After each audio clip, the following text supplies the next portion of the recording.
Switzerland के कुछ scientist ने कोविड वैक्सीन का सच हमारे सामने लाया है। क्या किया है इन साइंटिस्ट ने लिवर सेल्स को लिया इन विट्रो, उसके ऊपर फाइजर mRNA वैक्सीन छोड़ी और देखा विद इन 6 आवर्स ये वैक्सीन जीनोम में चली गई, डीएनए में चली गई। ये घातक क्यों है वो तो बताऊंगा ही। सबसे पहले रीपोस्ट वाला बटन दबाओ ताकि पूरे लोगों को पता चले, आपको जो पहचानते हैं। ये वैक्सीन सीडीसी की वेबसाइट पे लिखा हुआ है कि नहीं चेंज करती है डीएनए। तो इन विट्रो में क्यों हुआ, आगे जाके इन ह्यूमन में भी हो सकता है। This is a possibility.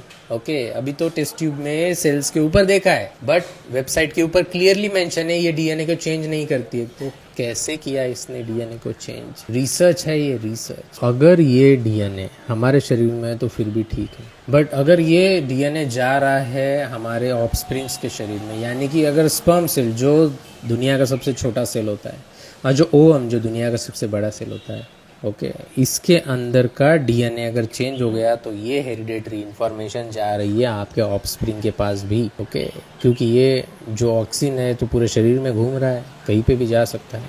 तो ये पॉसिबिलिटी है, इसके ऊपर तेजी से रिसर्च होना पड़ेगा। इतने साल हो चुके हैं फिर भी ये नहीं हो पा रहा है रिसर्च। क्यों नहीं हो पा रहा है?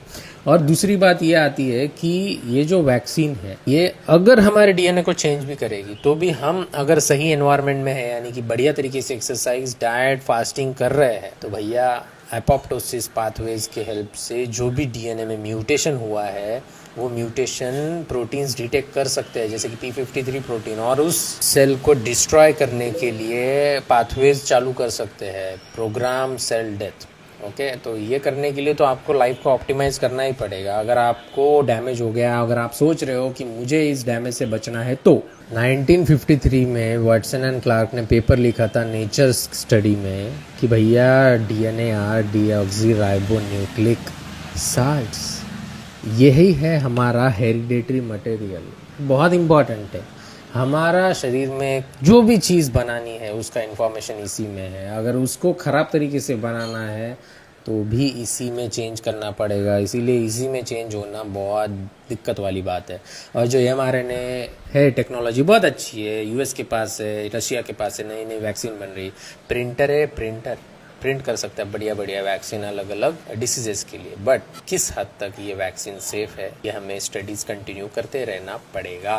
यू वाचिंग प्रथम। कमेंट करो वैक्सीन और मैं ये रिसर्च आपको आपके डीएम में भेज दूंगा।